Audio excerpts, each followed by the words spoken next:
दोस्तों नमस्कार, राजेंद्र द्विवेदी EuriMedia.com। मेरा वीडियो पसंद है, लाइक सब्सक्राइब और शेयर जरूर करें। पहलगाम घटना के बाद जो अंतर्राष्ट्रीय स्तर पर स्थितियां बदली हैं, भारत ने जिस तरीके से ऑपरेशन सिंदूर के तहत पाकिस्तान के आतंकवादी ठिकानों पर हमला किया, फिर भारत और पाक के बीच में लड़ाई हुई, अंत में पाकिस्तान ने घुटने टेके और भारत ने सीज फायर किया। लेकिन इस बीच कुछ अंतर्राष्ट्रीय स्तर पर ऐसी स्थितियां पैदा हो गई जिसके लिए अब भारत सरकार को प्रतिनिधिमंडल पूरे दुनिया में भेजना पड़ रहा है कि वो जाके बताएं, भारत का अपना पक्ष बताएं कि किस तरीके से पाकिस्तान आतंकवादियों को शेल्टर दिया और 22 अप्रैल को युवाओं के गोलियों से भूना। उसके विरोध में आतंकवादी ठिकानों पर भारत ने ऑपरेशन सिंदूर के तहत हमला किया और आतंकवादी ठिकाने नष्ट किए। भारत ने किसी भी प्रकार का पाक के सैनिक ठिकाने या आबादी वाले क्षेत्रों को हमला नहीं किया, जबकि पाकिस्तान ने आतंकवादी भेजे, आतंकवादियों के ठिकानों पर हमला हुआ तो अब पाकिस्तान ने हमारे रिहायशी क्षेत्रों में भी हमला किया जिसमें कई कैजुअल्टी हुई। ये सब बात बताने कि पाकिस्तान किस तरीके से आतंकवादियों को संरक्षण दे रहा है, पूरी दुनिया को बताने के लिए 7 प्रतिनिधिमंडल भेजा जा रहा है। इसमें एक प्रतिनिधिमंडल का नेतृत्व कांग्रेस से शशि थरूर, दूसरे प्रतिनिधिमंडल का भाजपा के रविशंकर प्रसाद, तीसरे के जेडीयू के संजय कुमार झा, चौथे प्रतिनिधिमंडल के वैजयंती पांडा, पांचवें प्रतिनिधिमंडल डीएमके निमोजी करुणानिधि, छठे के एनसीपी की सुप्रिया सुले और सातवें के शिवसेना के श्रीकांत एकनाथ शिंदे कर रहे हैं। तो इसके अलावा जो और लोग जा रहे हैं, जो नाम है जैसे प्रियंका चतुर्वेदी हैं, सलमान खुर्शीद हैं, विक्रम साहनी हैं, समृत पात्रा हैं, सामिक भट्टाचार्य हैं, ब्रजलाल हैं,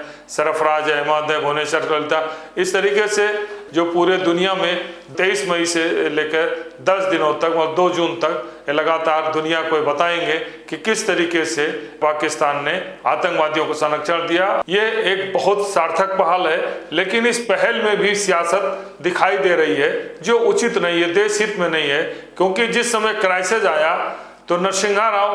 राव ने, सलमान खुर्शीद विदेश मंत्री थे, अटल बिहारी वाजपेयी को साथ में इन्होंने भेजा था अपना पक्ष रखने के लिए, और इसका इतना अच्छा मैसेज गया था दुनिया में कि देखिए भारत पूरा एक है और पक्ष और विपक्ष, नेता प्रतिपक्ष को नेतृत्व में टीम भेजी गई है, सलमान खुर्शीद उनके साथ में थे, वो मैसेज गया था। ऐसा ही मैसेज जाना चाहिए, लेकिन इसमें भी सियासत करना दुर्भाग्यपूर्ण है क्योंकि कांग्रेस ने कहा है कि उन्होंने शशि थरूर का नाम नहीं भेजा था, आनंद शर्मा का नाम भेजा था, गौरव गोगोई का नाम भेजा था, नासिर हुसैन का नाम भेजा था और अमर सिंह का नाम, 4 नाम भेजे थे। उसमें उन्होंने शशि थरूर को नेतृत्व दिया है, उस पर कांग्रेस को आपत्ति है। तो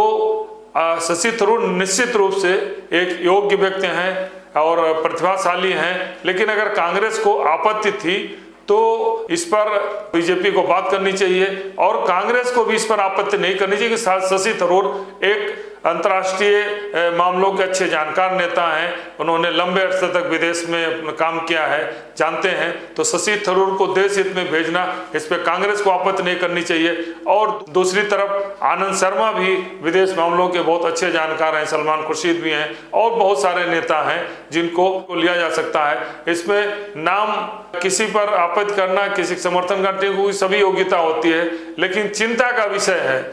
543 लोकसभा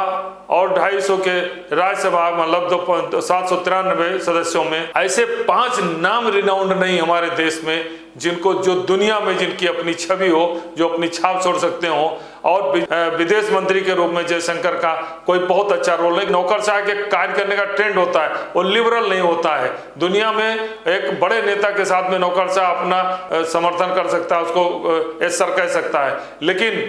राजनीति के मामले नौकरशाह कभी सफलतम व्यक्ति नहीं हो सकता जो राजनीति शुरू से करता है और इलेक्टेड पर्सन जो आते हो, चुन के आते हो और जिसको जो दुनिया भर में अपनी सियासत करके मंत्री बनते हैं, उनसे बेटर कभी भी नौकरशाह नहीं हो सकता। जनप्रतिनिधि जो बेहतर जनप्रतिनिधि उसकी तरह न दुनिया में प्रतिनिधित्व कर सकता है न देश में प्रतिनिधित्व करता है। तो प्रधानमंत्री की ये पहल कि दुनिया में अपना प्रतिनिधि भेजा जा रहा है, ये बहुत अच्छी पहल है, सार्थक पहल है और कांग्रेस को भी इस समय इस पर विवाद नहीं उठाना चाहिए। अगर शशि थरूर को भेजा है तो जाने चाहिए, उनसे आपत्ति नहीं करनी चाहिए, लेकिन बीजेपी को भी इस पर आनंद शर्मा जैसे, गौरव गोगोई जैसे योग्य टैलेंटेड व्यक्ति को जिनकी अपनी एक अलग पहचान है, उन्हें भी भेजना चाहिए। धन्यवाद।